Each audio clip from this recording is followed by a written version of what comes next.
আমি খুব এক্সাইটেড ছিলাম। আজকে আমাদের এখানে ফ্রিজ ওয়ার্নিং ছিল, মানে আজকে স্নো পড়তে পারে সেটা বলা ছিল। তো আমি অপেক্ষা করছিলাম, তারপর দেখছি যে বৃষ্টির সাথে হালকা হালকা করে পড়ছে। আর আমার বর আর দেবযানীদি ফোন করে বললো যে বৃষ্টির সাথে হালকা হালকা পড়ছে, কারণ আমি ভীষণ এক্সাইটেড ছিলাম স্নো দেখার জন্য।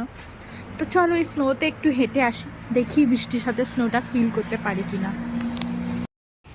Yes yes, I can feel the snow. এই যে দেখতে পাচ্ছ বড় বড় একটা করে দানা পড়ছে, বাট মাটিতে যাওয়ার পর ওটা মিশে যাচ্ছে।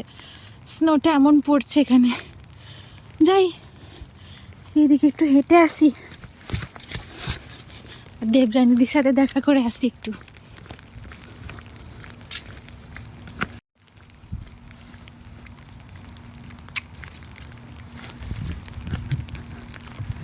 খুব সামান্য সামান্য পড়ছে স্নোটা, নিচে এসে জমছে, সেটা আর হচ্ছে না, কারণ একসাথে স্নো আর বৃষ্টি হচ্ছে। তো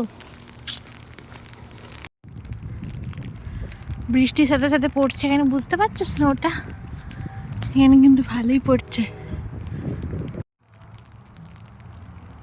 এই দেখো কত স্নো পড়ছে এখানে, বুঝতে পারছো? বুঝতে পারছো এখানে? এগুলো কিন্তু স্নো, এগুলো কিন্তু বৃষ্টি না।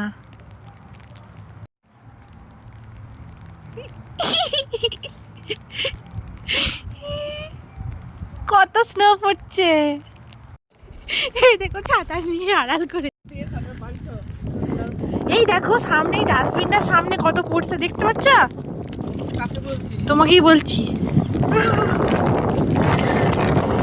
চলো, কত বরফ পড়ছে এখানে, কিন্তু মাটিতে জমছে না।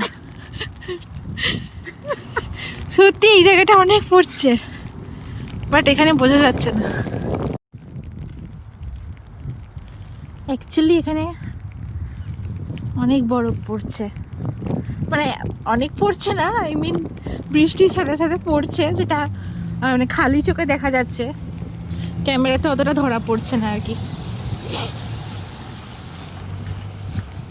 আমি এই দিক দিয়ে ঘুরে ঘুরে বাড়ি যাই, তাহলে যদি একটু বরফ দেখতে পাই।